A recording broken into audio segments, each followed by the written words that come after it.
आज पूरा देश एक बार फिर से राहुल गांधी की उस सस्ती और ध्यान भटकाने वाली राजनीति का गवाह बन रही है, जिसका प्रदर्शन उन्होंने आज संसद मार्ग थाने के बाहर जो किया वो सबने देखा है।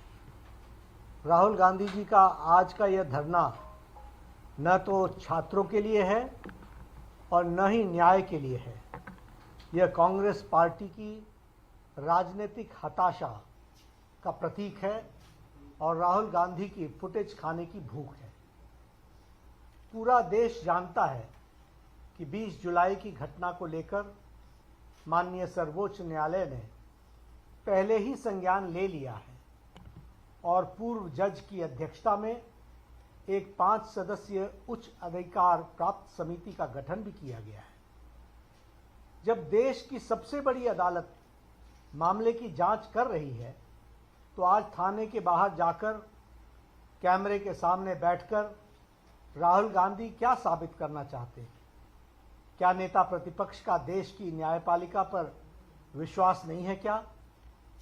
सच्चाई यह है कि राहुल गांधी खुद को सुर्खियों में जिंदा रखने के लिए यह कैमरा जीवी ड्रामा कर रहे हैं।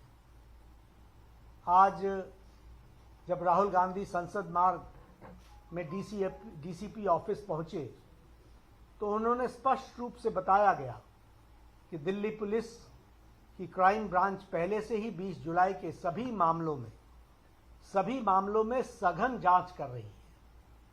डीसीपी ने यह भी बताया उनको और आश्वासन दिया कि वे इस मामले में जो क्राइम ब्रांच को आपने कहा है वह उनको भेज दिया गया है और क्राइम ब्रांच इसकी जांच कर रही है। प्रशासन के इस स्पष्टीकरण के बावजूद धरने पर बैठ जाना राहुल गांधी के हठ योग को दर्शाता है और हठ योग के साथ साथ हताशा को भी दर्शाता है।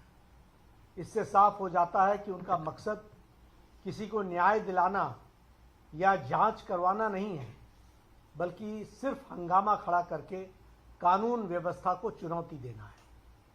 इस पूरे ड्रामे में और इस पूरे ड्रामे की अगर हम टाइमिंग को समझें तो हमें ध्यान में आएगा कि आज कांग्रेस पार्टी वंदे मातरम के मुद्दे पर, वंदे मातरम के विषय पर पूरे देश में चारों ओर से घिर चुकी है। राष्ट्रगीत के अपमान को लेकर जनता कांग्रेस से जवाब मांग रही है।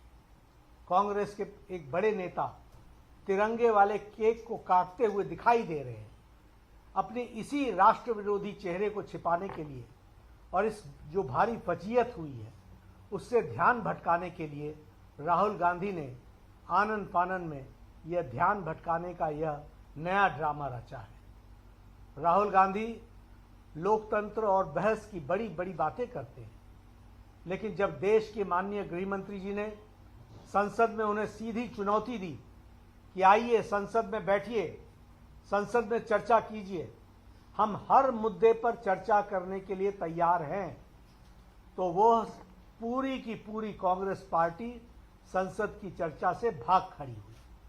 संसद के पटल पर जवाब देने की हिम्मत नहीं है, इसलिए सड़क पर बैठकर नौटंकी की जा रही है।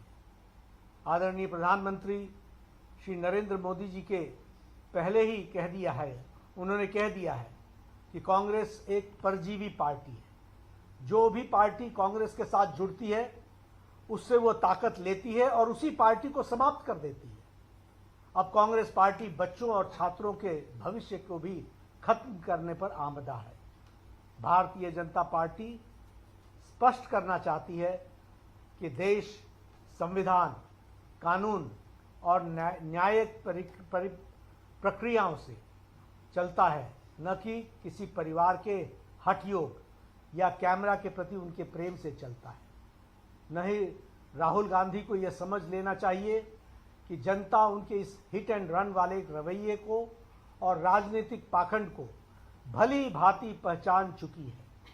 वह चाहे जितना ड्रामा कर लें, कांग्रेस अपने पापों और उसकी जवाबदेही से भाग नहीं सकती है। जनता उनसे जवाब मांग रही है और उनको जनता को जवाब देना पड़ेगा।